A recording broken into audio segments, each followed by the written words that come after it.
अस्सलाम वालेकुम व्यूअर्स, मैं हूं एडवोकेट अली हैदर और आप देख रहे हैं मेरा यूट्यूब चैनल लॉ टाइगर्स। आज का हमारा टॉपिक है trespass to the land. जबकि पहले हम पढ़ चुके हैं trespass to the property, trespass to the person. ठीक है, आज का topic trespass to the land है। Trespass to the land, it is टॉट, इट इज़ आल्सो क्राइम। ठीक है, देखते हैं trespass to the land है क्या। Wrongful and unwarrantable entry upon the land of another.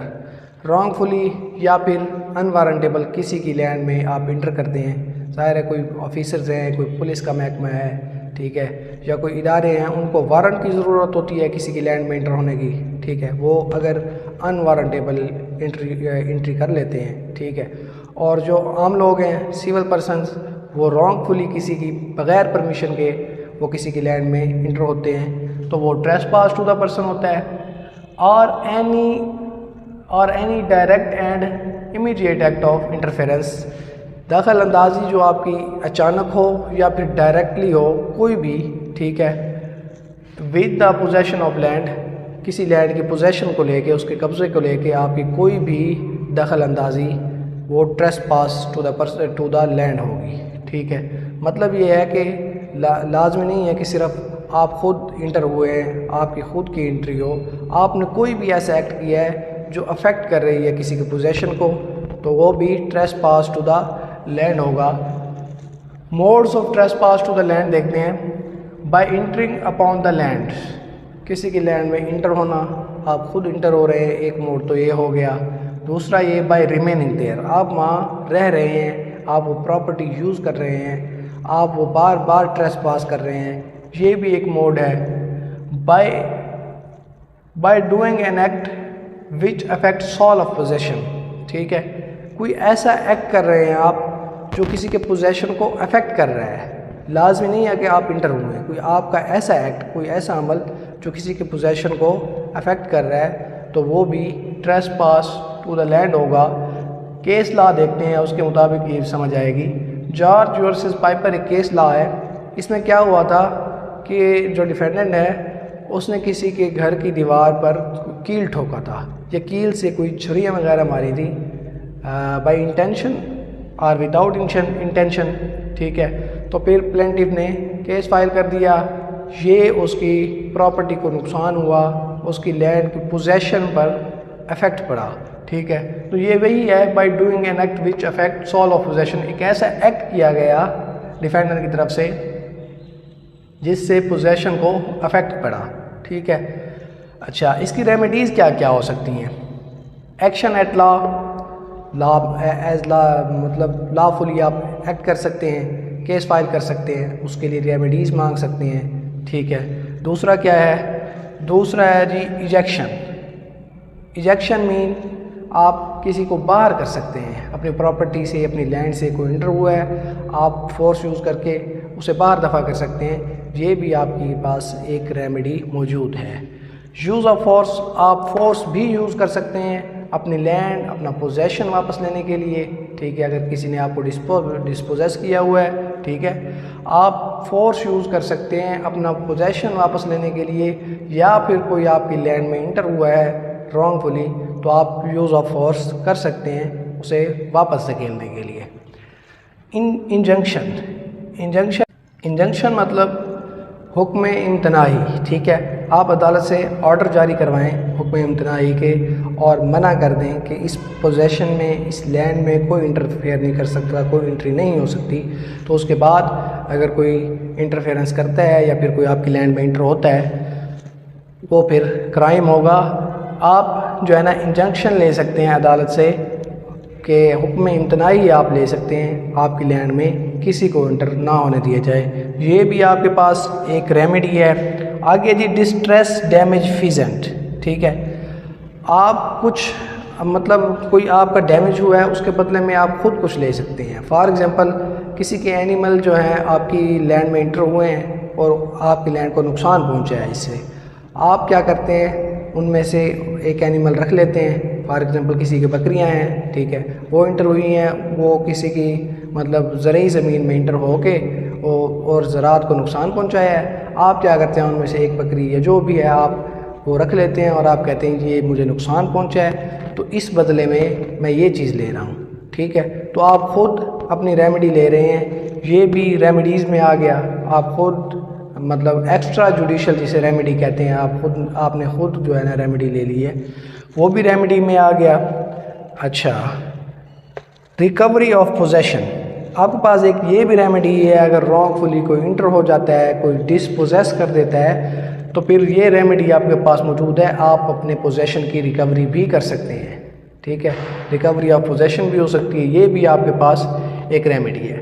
तो ये तो था ट्रेस पास टू लैंड और उसकी रेमेडीज़। अगर कोई ट्रेस पास कर देता है तो फिर आपके पास क्या क्या रेमेडीज़ हैं, लेकिन जो डिफेंडेंट है उसके पास क्या क्या डिफेंसेस हैं, वो क्या क्या डिफेंसेस यूज़ कर सकता है ये प्रूव करने के लिए कि ये ट्रेस पास था या नहीं था, ये प्रूव करने के लिए ये ट्रेस पास नहीं था, या ख़ुद को रेमेडीज़ की लायबिलिटी से आज़ाद करवाने के लिए वो क्या क्या डिफेंसेस यूज़ कर सकता है, वो हम देखते हैं। सबसे पहले लाइसेंस, अगर डिफेंडर के पास लाइसेंस था, ठीक है, फॉर एग्ज़ाम्पल एक सिनेमा हॉल है तो वहाँ उसने एक पास लिया हुआ है, उस पास की वजह से वो 11 बजे से, फॉर एग्ज़ाम्पल 11 बजे से लेकर 1 बजे तक उसे एंट्री की इजाज़त दी गई है और वो वहाँ इंटर होता है, तो ये ट्रेस पास तो ना हुआ, बिकॉज उसने पास लिया हुआ है, उसके पास लाइसेंस है।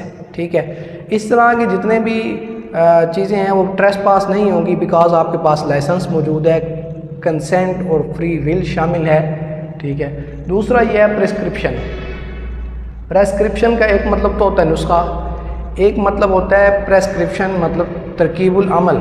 ठीक है, फॉर एग्ज़ाम्पल आप किसी को अपना ऊपर वाला मकान किराए पे दे देते हैं, नीचे वाले पे आप खुद रह रहे हैं, या फिर सारा ही मकान फॉर एग्ज़ाम्पल आप किराए पे दे देते हैं, तो इसका मतलब ये है कि उसके मकान में कोई जो किराएदार है उसमें कोई गेस्ट भी आ सकते हैं। ठीक है, उसमें उसके मेहमान भी आ सकते हैं, उसके दोस्त भी आ सकते हैं, इवन वो अपनी गाड़ी भी आपके गेट के बाहर खड़ी कर सकता है। ठीक है, बिकॉज वो आपको किराया दे रहा है। ठीक है, तो प्रेस्क्रिप्शन मतलब आपने पहले उससे मतलब तय किया है, आपने किराए पे उसको मकान दिया है। ठीक है, तो इस हवाले से वो अपनी बाकी भी जो चीज़ें हैं वो वहाँ यूज़ कर सकता है।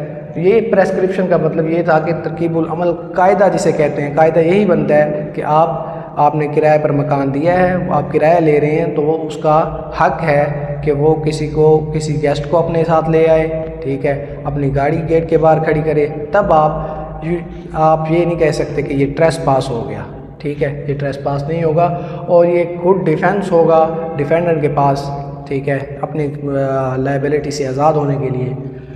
अथॉरिटी ऑफ लॉ, अगर लॉ की अथॉरिटी से कोई इंटर हो जाता है लैंड में, बात वही है ये जो पहले हम देख चुके हैं कि अनवारंटेबल एंट्री। ठीक है, अनवारंटेबल एंट्री, वारंट तो ज़ाहिर है ऑफिसर्स को या गवर्नमेंट इंस्टीट्यूशंस को या फिर जो है ना पुलिस को वारंट की ज़रूरत होती है। कोई सिविल पर्सन होगा वो तो वैसे रॉन्गफुल एंट्री होगी ना, वारंट की ज़रूरत होती है पुलिस को या फिर इदारों को। ठीक है, अथॉरिटी एट लॉ, लॉफुली अगर कोई वारंट लेके इंटर हुआ है तो फिर ट्रेस पास नहीं है, सो सिंपल। ठीक है, ट्रेस पास नहीं है तो ये डिफेंडेंट के पास एक गुड डिफेंस है, वो अपने आप को इस लायबिलिटी से आज़ाद करवा सकता है। नेसेसिटी मतलब कोई बहुत ही अशद ज़रूरत थी, फॉर एग्ज़ाम्पल किसी के घर में आग लग चुकी है। ठीक है, आप उस आग को बुझाने के लिए उस घर में इंटर हो जाते हैं। ठीक है, ये ट्रेस पास नहीं होगा। आप किसी बड़े नुकसान से बचाने के लिए आपने एक छोटा सा टॉट कर दिया है, फिर ये टॉट नहीं होगा, फिर ये ट्रेस पास नहीं होगा, फिर आपको रेमेडीज़ पे नहीं करनी पड़ेगी। ठीक है, तो जहाँ बहुत अशद किस्म की ज़रूरत हो आप ऐसे में एक छोटा सा टॉट कर देते हैं, फिर ये टॉट नहीं होगा। सेल्फ डिफेंस, ये एक गुड डिफेंस है आपके पास कि अगर आप अपना सेल्फ डिफेंस करने के लिए किसी की लैंड में इंटर हो जाते हैं तो फिर आप ख़ुद को लायबिलिटी से आज़ाद करवा सकते हैं। वो ऐसे कि फॉर एग्ज़ाम्पल आपको किसी कोई चोर कोई डाकू लगे हुए हैं, तो ऐसे में आपको एक रास्ता नज़र आया किसी की लैंड में घुसने का, किसी की लैंड में इंटर होकर छुपने का, आप ऐसा कर लेते हैं, दरअसल तो ये एक टॉट हो गया। लेकिन जब आप प्रूव करेंगे कि मैंने ये सेल्फ डिफेंस के तौर पर किया है, मेरे पीछे डाकू डकैत या फिर चोर थे, तो मैं ख़ुद को बचाने के लिए इस लैंड में इंटर हुआ हूँ, तो आपके पास ये एक गुड डिफेंस है, आप ख़ुद को टॉर्ट की लायबिलिटी से आज़ाद करवा सकते हैं। अबैटमेंट ऑफ नुकसांस, नुकसांस मतलब कोई रुकावट कह सकते हैं हम, या वबाल जान भी कहते हैं। कोई ऐसी चीज़ है जो आपकी राह में रुकावट है, ठीक है, आपके घर में रुकावट है, या कुछ ऐसा है जो आपके लिए वबाल जान बना हुआ है, उसको ख़त्म करने के लिए भी आप कर सकते हैं। फॉर एग्ज़ाम्पल किसी के घर का दरख्त है, ठीक है, आपके हमसाए हैं, उनके दरख्त की जो शाखें हैं वो आपके घर की तरफ झुकी हुई हैं, आप उससे परेशान हैं, तो आप क्या कर सकते हैं, आप उसको काट सकते हैं, ठीक है। अब वो ट्रेस पास नहीं होगा बिकॉज वो तंग आपको कर रहा था।